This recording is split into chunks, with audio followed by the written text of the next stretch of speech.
किसी ने सच कहा कि महाकुंभ में जिसने जो तलाशा उसको वह मिला। गिद्धों को केवल घास मिली, सूअरों को गंदगी मिली, संवेदनशील लोगों को रिश्तों की खूबसूरत तस्वीर मिली, आस्थावानों को पुण्य मिला, अमीरों को धंधा मिला, पर्यटकों को अव्यवस्था मिली, सद्भावना वाले लोगों को जाति रहित व्यवस्था मिली, भक्तों को भगवान मिले। सनातन की सुंदरता आखिर समाजवादी और वामपंथियों को कैसे नजर आ? आप समाजवादी कब से बाबा साहब भीमराव अंबेडकर को सम्मान देने लग गए? आप लोगों ने तो बाबा साहब भीमराव अंबेडकर के नाम पर बने हुए कन्नौज मेडिकल कॉलेज का नाम ही बदल दिया था।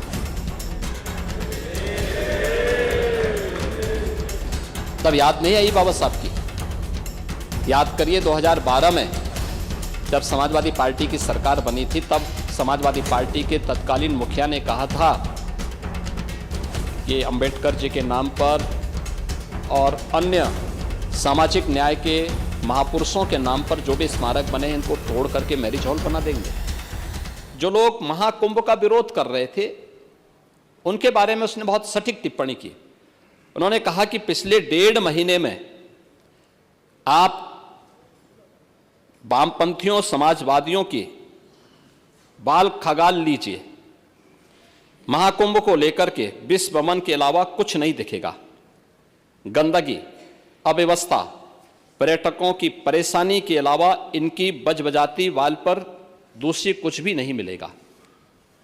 लेकिन इन सब से इतर धरातल पर इनकी बजबजाती विचारधारा का कोई असर नहीं है। हज के दौरान अव्यवस्था से होने वाली सैकड़ों मौतों पर चुप्पी साध जाने वाले भारत के वामपंथी सेकुलर स्कॉलर महाकुंभ की भव्यता पर उल्टी करते नजर आए हैं। हर बार इनकी कोशिश महाकुंभ को बदनाम करने और फेल करने की रही, लेकिन ऐसे तमाम लोगों की मंशा को दरकिनार करते हुए करोड़ों लोगों ने आस्था की डुबकी लगा करके इनके जले पर नमक छिड़कने का ही काम किया। उन्होंने आगे लिखा है कि महाकुंभ के दौरान दुखद हादसा हुआ, इसके बाद भी आस्था और विश्वास तमाम परेशानियों पर भारी पड़ी। तीर्थयात्री समस्त परेशानियों और मुश्किलों का पहाड़ चढ़कर भी प्रयागराज महाकुंभ पहुंचे, वहां से स्नान कर खुशी खुशी वापस लौटे। रिश्तों के जटिल समीकरण का परिभाषा गढ़ता महाकुंभ अब समारोह की ओर है, लेकिन यहां से निकला संदेश हर सनातन के मन में अमिट छाप छोड़ गया है, जो वर्षों तक लोगों की बदकही और कहानियों में जीवंत रहेगा। हर तरफ अपनी मां और बुजुर्गों को महाकुंभ में अनाथ छोड़ देने वाले बेटे रहे हों, तो दूसरी तरफ अपनी सास को पीठ पर उठाकर कुंभ स्नान कराने वाली बहू भी रही है। लेकिन सनातन विरोधियों को नजर केवल गंदगी पर पड़ी। मैं अध्यक्ष महोदय वह चित्र लेके आया हूं। ये देखिए, एक बहू है अपनी सास को पीठ पर लाद करके जा रही है महाकुंभ स्नान करने के लिए।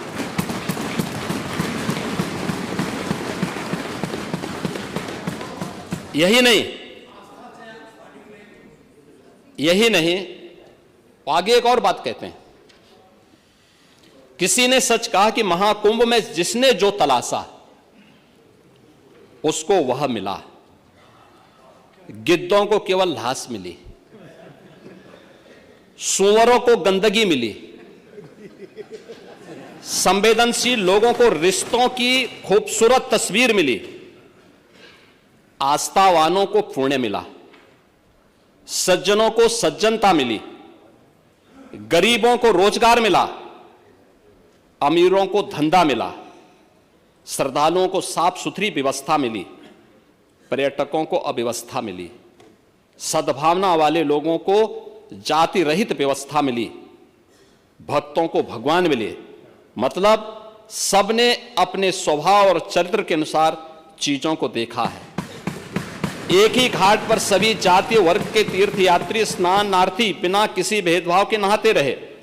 सनातन की सुंदरता आखिर समाजवादी और वामपंथियों को कैसे नजर आएगी, लेकिन इनके द्वारा लगातार किए जाने वाले प्रश्न इनकी नियत को ही संदेह के दायरे में खड़ी करती है।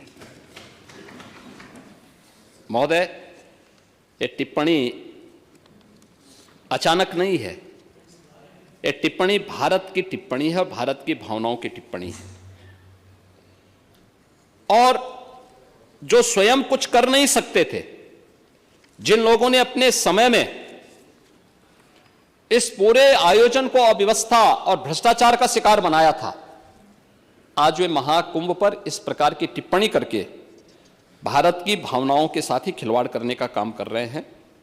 आप समाजवादी कब से बाबा साहब भीमराव अंबेडकर को सम्मान देने लग गए? आप लोगों ने तो बाबा साहब भीमराव अंबेडकर के नाम पर बने हुए कन्नौज मेडिकल कॉलेज का नाम ही बदल दिया था। तब याद नहीं आई बाबा साहब की? याद करिए 2012 में जब समाजवादी पार्टी की सरकार बनी थी, तब समाजवादी पार्टी के तत्कालीन मुखिया ने कहा था कि अंबेडकर जी के नाम पर और अन्य सामाजिक न्याय के महापुरुषों के नाम पर जो भी स्मारक बने हैं, इनको तोड़ करके मैरिज हॉल बना देंगे। क्या यह सच नहीं है?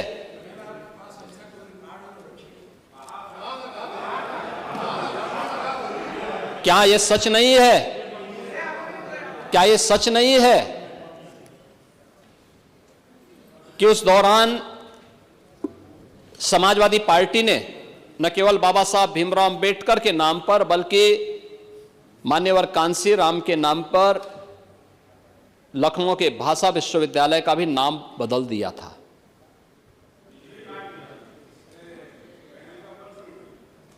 और खैर, गेस्ट हाउस की दुर्भाग्यपूर्ण घटना के बारे में तो चर्चा ही क्या करनी है। महिलाओं के प्रति आप लोगों का नजरिया क्या है? महापुरुषों के प्रति आप लोगों का नजरिया क्या है? ये किसी से छुपा हुआ है?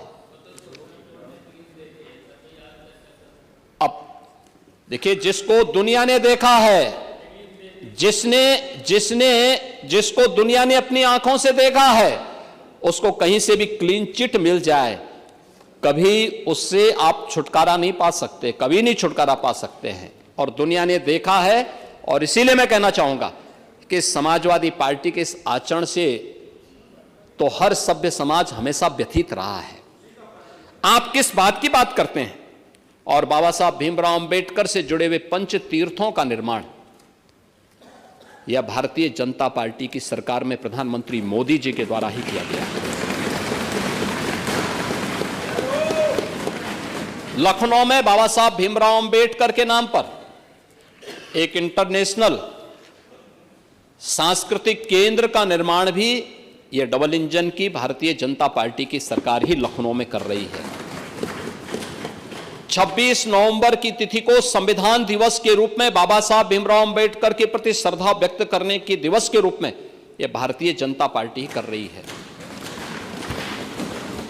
संत रविदास जी की परंपरा के प्रति सम्मान का भाव व्यक्त करने के लिए काशी के क्षीर गोवर्धन को सुंदरीकरण करने की योजना का काम भी यह डबल इंजन की भारतीय जनता पार्टी की सरकार ने किया है।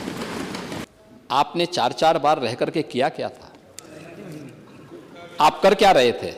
आप तो अवसरवादिता दिखाते रहे, कभी सपा के साथ, कभी सपा कांग्रेस के साथ, कभी बसपा के साथ, और फिर जैसे ही अवसर आया उसमें उनके साथ फिर धक्का मुक्की करके बाहर निकल गए। ये लगातार करते रहे। और इसीलिए यह एक अवसर है हमारे पास, पहली बार अभी बजट पे चर्चा होगी, हम बताएंगे। यह वर्ष इसलिए भी महत्वपूर्ण है, भारत के संविधान के 75 वर्ष पूरे हो रहे हैं लागू किए जाने के, हो चुके हैं। यह वर्ष इसलिए भी महत्वपूर्ण है, पुण्य श्लोका माता अहिल्याबाई होलकर का 300वीं जयंती वर्ष भी है, और उनके प्रति भी पुण्य स्मरण करने का एक अवसर है। सरकार एक बड़ी व्यवस्था उनके नाम पर घोषित करने जा रही है।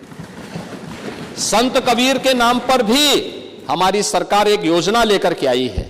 संत रविदास के नाम पर भी लेकर के आई है। और बाबा साहब भीमराव अंबेडकर के बारे में तो मैंने आपको बताया ही बताया। अगर आप ये खबर फेसबुक पर देख रहे हैं तो वीडियो को लाइक करके पेज को फॉलो करें। इसके अलावा अगर आप इस खबर से यूट्यूब के जरिए जुड़े हैं तो चैनल को सब्सक्राइब करके बेल आइकन दबाना बिल्कुल ना भूलें। नमस्कार।